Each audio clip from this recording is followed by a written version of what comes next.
Hello everyone, welcome to our YouTube channel Shiksha Alliance. Today we are going to start our daily current affairs session in which we will cover important news from several newspapers, PIB and various government sources. So let's begin our session. Our first topic is Indonesia. तो हम जानेंगे Indonesia के बारे में क्यों news में आया है। The rush for nickel mining in Indonesia, driven by the growing demand for the metal in green technology, is raising concern about its environmental impact and threatening the traditional way of life for indigenous community.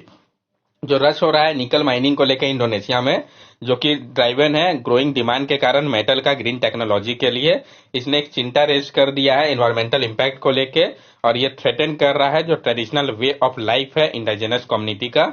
निकल आपका एक versatile metal है जिसका widely उपयोग होता है stainless steel बनाने में, रिचार्जेबल बैटरी के लिए और रिन्यूएबल एनर्जी स्टोरेज सिस्टम के तौर पे। इंडोनेशिया जो है वो वर्ल्ड का लार्जेस्ट रिजर्व है, साथ साथ लार्जेस्ट प्रोड्यूसर भी है निकल का वर्ल्ड पे। तो कौन से कंट्री है ये इंपॉर्टेंट हो जाता है, मेमोराइज होना चाहिए। Nickel is primarily found in Odisha, 93% of India reserve, mainly Cuttack and Mayurbhanj. Jharkhand, Nagaland and Karnataka also produce some. जो निकल है ये प्राइमरली पाया जाता है ओडिशा पे। 93% जो इंडिया का रिजर्व है वो मेनली कटक और मयूरभंज डिस्ट्रिक्ट में लोकेटेड है। झारखंड, नागालैंड और कर्नाटका भी प्रोड्यूस करता है कुछ अमाउंट में निकल को। ये आप देख सकते हैं इंडोनेशिया का जो की निकल प्रोड्यूसिंग रीजन है जहां पे निकल प्रोड्यूस होता है। नेक्स्ट टॉपिक है हमारा जीरो वेस्ट डाइनिंग। तो हम जानेंगे जीरो वेस्ट डाइनिंग के बारे में। Restaurant and bar around the world are embracing zero waste dining and changing the way diner approach sustainability. जो रेस्टोरेंट और बार है पूरे विश्व के वो इम्प्रेस कर रहे हैं जीरो वेस्ट डाइनिंग को और बदलाव ला रहे हैं जिस तरीके से डाइनर्स अप्रोच करे सस्टेनेबिलिटी को। One such establishment is Ari in Sydney, Australia, which is the world first permanent waste free regenerative cocktail bar and restaurant. और एक जो इस टाइप का एस्टेब्लिशमेंट है वो आपका आरी, सिडनी, ऑस्ट्रेलिया में है, जो कि वर्ल्ड का पहला permanent waste free regenerative cocktail wall और रेस्टोरेंट है। तो कहाँ का ये इंपॉर्टेंट हो जाता है। RE use upcycle decor element and serve cocktail and food made from repurposed ingredients such as coffee liquor made from recycled coffee ground and banana peel syrup in their old fashion। और जो reuse recycle decor element है वो सर्व कर रहे हैं cocktail को और food जो कि बने हुए हैं रिपर्पस इंग्रेडिएंट से, जैसे कि कॉफी लिकर हो गया जो कि बना हुआ है रिसाइकल कॉफी ग्राउंड से, और बनाना पील सिरप जो है उनके ओल्ड फैशन पे। ये जो रेस्टोरेंट है इसका फोकस है रिड्यूस करने के ऊपर फूड वेस्ट को और प्रमोट करना सस्टेनेबिलिटी को। Other initiative for sustainable dining, इसके अलावा जो इनिशिएटिव लिया गया है सस्टेनेबल डाइनिंग के लिए, तो restaurant edible archive in Goa use local ingredient and practising on site composting. जो रेस्टोरेंट एडिबल आर्सीव है गोवा का वो उपयोग कर रहा है लोकल इंग्रेडिएंट्स को और प्रैक्टिस कर रहा है ऑन साइट कंपोस्टिंग को। Frey in Berlin and Rest in Oslo has been recognized for their sustainable practices, including using blemished or misshapen vegetables on site composting।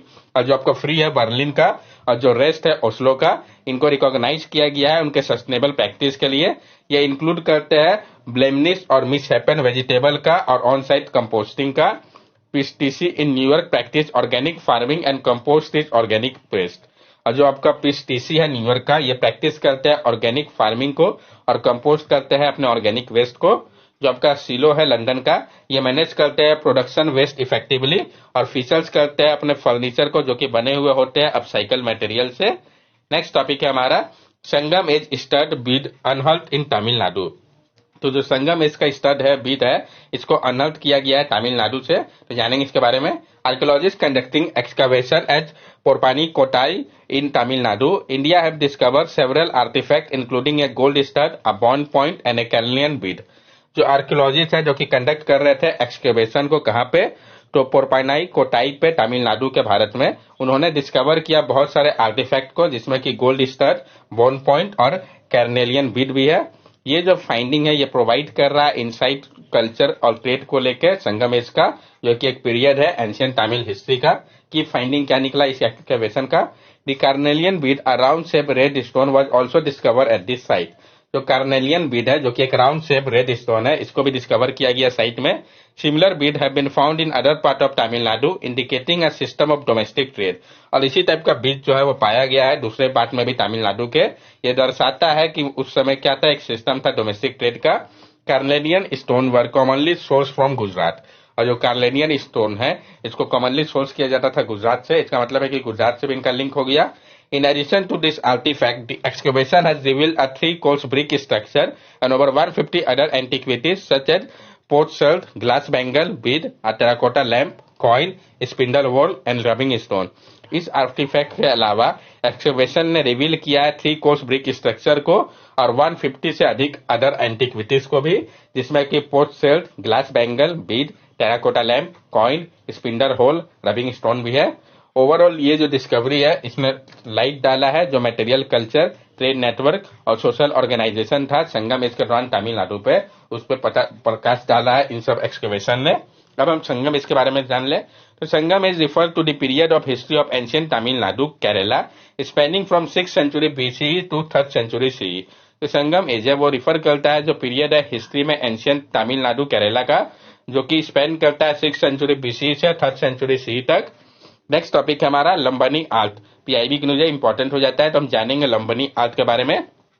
Recently, PM has praised the Guinness World Record achieved for the large display of Lambani item, totaling 1,755 items during the 3rd G20 Culture Working Group meeting held in Hampi, Karnataka. तो कब और कहां पे ये meeting हुआ था ये भी इंपॉर्टेंट है। अभी हाल ही में प्रधानमंत्री ने प्रेस किया था गिनीज वर्ल्ड रिकॉर्ड आरसीप जो था लार्जेस्ट डिस्प्ले ऑफ लंबनी आइटम के लिए, जो कि टोटल 1,755 आइटम था उसमें, जो तीसरा G20 कल्चर वर्किंग ग्रुप का मीटिंग हुआ था आपका हम्पी कर्नाटका पे, उस समय इसको दर्शाया गया था। ये लंबनी आर्ट है क्या?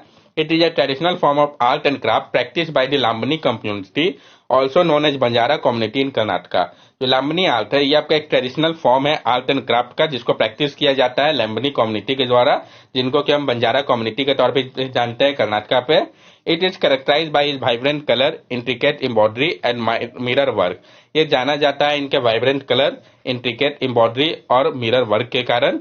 It has quilting stitches with border of कंगोर पैचवर्क। इसमें क्विल्टिंग स्टिचेस होते हैं, जो बॉर्डर होता है वहां पे कंगोराई पैचवर्क को देखा जा सकता है। लंबनी आर्ट जो है वो इंक्लूड करते हैं वाइड रेंज ऑफ प्रोडक्ट को, जैसे कि क्लोथिंग हो गया, टेक्सटाइल हो गया, एसेसरीज हो गया, होम डेकोर आइटम हो गया, ज्वेलरी हो गया, इन सब में लंबनी आर्ट को देखा जा सकता है। It received the status of geographical indication tag in 2010 from Karnataka, और इसको जीआई टैग भी मिला था 2010 में कर्नाटका के लिए। अब हम बंजारा कम्युनिटी के बारे में भी जान लें। The word Banjara is derive from वनज मीनिंग टू ट्रेड एंड जरा मीनिंग टू ट्रेवल। जो वर्ड आपका जो वर्ड बंजारा है ये ड्राइव करा है दो वर्ड से, वनज जिसका मतलब ट्रेड होता है, जरा जिसका मतलब होता है ट्रेवल। बंजारा समटाइम कॉल गिप्सीज और कमर्शियल नोमैड। जो बंजारा जिनको कि कभी कभी गिप्सीज के नाम पर भी हम जानते हैं, वो कमर्शियल नोमैड होते हैं। इनका जो रूट है वो राजस्थान में है। Banjara now live in several state and are known by different name. और बंजारा जो अब क्या है अलग अलग स्टेट में रहते हैं और उनको अलग अलग नाम से जाना जाता है, जैसे कि लंबाडा और लंबाडी इन आंध्र प्रदेश। तो जो बंजारा है उन्हीं को लंबाडा और लंबाडी के नाम से हम जानते हैं आंध्र प्रदेश में। लंबानी इन कर्नाटका में इनको हम लंबानी के नाम से जानते हैं।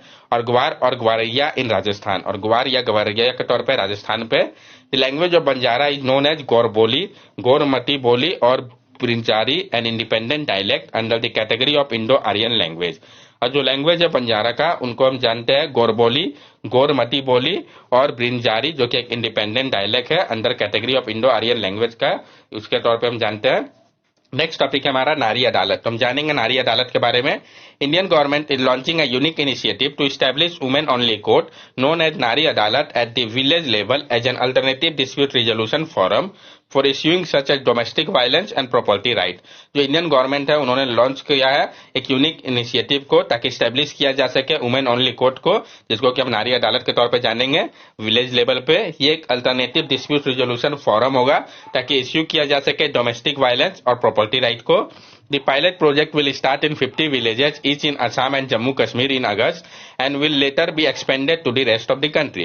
और ये जो पायलट प्रोजेक्ट है इसको स्टार्ट किया जा रहा है 50 विलेज में असम और जम्मू एंड कश्मीर के अगस्त में, बाद में इसको एक्सपेंड कर दिया जाएगा रेस्ट ऑफ द कंट्री के लिए। इसकी अगर हम कंपोजिशन की बात करें, द नारी अदालत of each village would have 7 to 9 members, half of which न्याय सखी legal friend would be elected member of gram panchayat and other half women with social standing like teacher, doctor and social worker who would be nominated by the villager। जो नारी अदालत होंगे उस हर एक village में उसमें 7 से 9 मेंबर होंगे, जिसमें से हाफ जो होंगे वो न्याय सखी यानी लीगल फ्रेंड होंगे, जिनको कि जो कि इलेक्टेड मेंबर होंगे ग्राम पंचायत के, और जो अदर हाफ वुमेन होंगे वो सोशल स्टैंडिंग जैसे कि टीचर, डॉक्टर, सोशल वर्कर में से होंगे, जिनको कि नॉमिनेट किया जाएगा विलेजर्स के द्वारा। The head of Nari Adalat called the Mukhya Nyay Sakhi Chief Legal Friend will be chosen among the Nyay Sakhi. और जो हेड होगे नारी अदालत की, जिनको कि मुखिया न्याय सखी कहा जाएगा, चीफ लीगल फ्रेंड, उनको चूज किया जाएगा न्याय सखी से ही। टेन्योर क्या होगा हेड का? The tenure of the head will be generally 6 months after which a new one will be selected. और जो टेन्योर होगा हेड का वो जनरली 6 months का होगा, उसके बाद न्यू वन को सिलेक्ट किया जाएगा। मकसद क्या है इसके पीछे का? कोर्ट का एम है कि एड्रेस किया जा सकेगा इंडिविजुअल केसेस को, रेज किया जा सकेगा अवेयरनेस को सोशल स्कीम को लेके, और प्रोवाइड किया जा सकेगा एक्सेसिबल और अफोर्डेबल जस्टिस को, अल्टरनेट डिस्प्यूट रिजोल्यूशन, काउंसलिंग और ग्रीवेंस रिड्रेसल के माध्यम से। पार्ट ऑफ मिशन शक्ति, ये पार्ट है मिशन शक्ति का ही। This initiative is part of Sambal sub scheme of mission Shakti ministry of women and child development which focus on strengthening women safety, security and empowerment.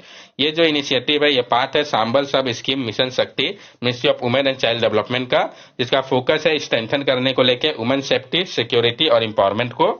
The scheme drawn inspiration from पारिवारिक महिला लोक अदालत which were run by the National Commission for Women until 2014-15 and address family and matrimonial dispute। और ये जो scheme है इसको inspiration मिला था पारिवारिक महिला लोक अदालत से, जिसको रन किया जाता था नेशनल कमीशन फॉर वुमेन के द्वारा 2014-15 तक, और ये एड्रेस करता था फैमिली और मैट्रिमोनियल डिस्प्यूट को। इंप्लीमेंटेशन की अगर हम बात करें तो collaboration between ministry of women and child development, ministry of Panchayati Raj, ministry of rural development and common service centre operated by the ministry of electronic and information technology. इसके लिए collaborate किया जाएगा ministry of women and child development, ministry of Panchayati Raj, ministry of rural development and common service centre, और operate किया जाएगा ministry of electronic and information technology के द्वारा। Next topic है हमारा performance grading index for district 2.0। PIB की news importance हो जाता है तो हम जानेंगे जो performance grading index for district है इसके बारे में। जो department of school education and literacy है जो कि मिनिस्ट्री ऑफ एजुकेशन के अंतर्गत आता है, उन्होंने रिलीज किया है परफॉर्मेंस ग्रेडिंग इंडेक्स को डिस्ट्रिक्ट के लिए। ये कंबाइंड रिपोर्ट है 2020-21 और 2021-22 का। ये जो इंडेक्स है ये एसेस कर रहा है जो परफॉर्मेंस है स्कूल एजुकेशन सिस्टम का डिस्ट्रिक्ट लेवल पे, क्रिएट करके एक कॉम्प्रिहेंसिव एनालिसिस को। जो आपका performance grading index for district है ये अलाइंड है, जो न्यू इनिशिएटिव है नेशनल एजुकेशन पॉलिसी 2020 का उससे अलाइंड है, ताकि ये मॉनिटर कर सके जो इंडिकेटर रिलेटेड है गोल 4 के लिए सस्टेनेबल डेवलपमेंट गोल का। क्या फाइंडिंग है इसका? None of the district secured the top 2 grade Daksh and Utkarsh, most district were in the bottom 3 grade less than 10 to 30%। कोई भी डिस्ट्रिक्ट ऐसा नहीं है जिसने सिक्योर किया है टॉप 2 ग्रेड डक्स या उत्कर्ष को। ज्यादातर डिस्ट्रिक्ट जो है वो बॉटम 3 ग्रेड पे है, यानी लेस देन 10 to 30% में। इसमें को ग्रुप किया गया है 6 कैटेगरी पे: outcomes, effective, classroom transaction, infrastructure facility and student entitlement, school safety and child protection, digital learning and government process के तौर पे। ये जो आपका परफॉर्मेंस ग्रेडिंग इंडेक्स 2.0 है, जो पहला पीजीआई था इसको रिलीज किया गया था 2017-18 में। परफॉर्मेंस ग्रेडिंग इंडेक्स 2.0 को क्लासिफाई किया गया स्टेट यूनियन टेरिटरी के तौर पर 10 ग्रेड पे, जहां पे हाईएस्ट अचीवेबल ग्रेड जो है वो डक्स का है और लोवेस्ट ग्रेड जो है वो आकांक्षी 3 का है। असेसमेंट को किया जा रहा है 6 डोमेन पे, तो वो 6 डोमेन कौन कौन से है? Learning outcome, access, infrastructure facility, equity, governance process और टीचिंग एजुकेशन एंड ट्रेनिंग। जो डाटा का सोर्स है तो जो unified district information system for education plus, national achievement survey, PM Poshan portal, Prabandh portal और विद्यांजलि पोर्टल, ये सारे हैं जिनसे डाटा का सोर्स है। नेक्स्ट टॉपिक है हमारा India join the champion group of global crisis response group. Bharat ने ज्वाइन कर लिया है चैंपियन ग्रुप को ग्लोबल क्राइसिस रिस्पांस ग्रुप का, तो जानेंगे हम इसके बारे में। India has accepted an invitation from United Nations Secretary General Antonio Guterres to join champion group of the Global Crisis Response Group। Bharat ने एक्सेप्ट कर लिया जो इन्विटेशन था United nation secretary general Antonio Guterres का ज्वाइन करने को लेके champion group of global crisis response group को। ये है क्या? Champion group of global crisis response group. इसको एस्टेब्लिश किया गया था 2022 पे यूएन सेक्रेटरी जनरल के द्वारा, ताकि एड्रेस किया जा सके अर्जेंट ग्लोबल इश्यू को जो कि रिलेटेड है फूड सिक्योरिटी, एनर्जी, फाइनेंस से, ताकि कोऑर्डिनेट किया जा सके एक ग्लोबल रिस्पांस के तौर पे। तो ये आपको पता चल गया किस चीज के लिए इसको देखा जा रहा है चैंपियन ग्रुप के द्वारा, जो कि कंसिस्ट करते हैं हेड ऑफ स्टेट और गवर्नमेंट को Bangladesh, Barbados, Denmark, Germany, Indonesia और सिंगाल के द्वारा। इंडिया का जो डिसीजन है ज्वाइन करने का इस ग्रुप को, ये सिग्निफाई कर रहा है इसके ग्रोइंग ग्लोबल लीडरशिप को और जो कमिटमेंट है एड्रेस करने को लेके कॉन्टेम्पोररी ग्लोबल चैलेंजेस को। इंडिया की जो पार्टिसिपेशन है वो इनहेंस करेगा यूनाइटेड नेशन के एफर्ट को फाइंड करने में इफेक्टिव सॉल्यूशन को, डेवलपमेंटल इश्यू को लेके, साथ साथ जो अफेक्ट कर रहा है वर्ल्ड को, पार्टिकुलरली डेवलपिंग कंट्री को, उसका पीछे का एफर्ट को फाइंड करने में काफी ज्यादा कंट्रीब्यूट करेगा। That's all for daily current affair session. अगर आपको हमारी वीडियो अच्छी लगी हो तो हमारे चैनल सब्सक्राइब करें, हमारी वीडियो को लाइक करें और ज्यादा से ज्यादा शेयर करें। These are our social media link. From here also you can stay connected with us and give us your valuable feedback. Thank you and have a nice day.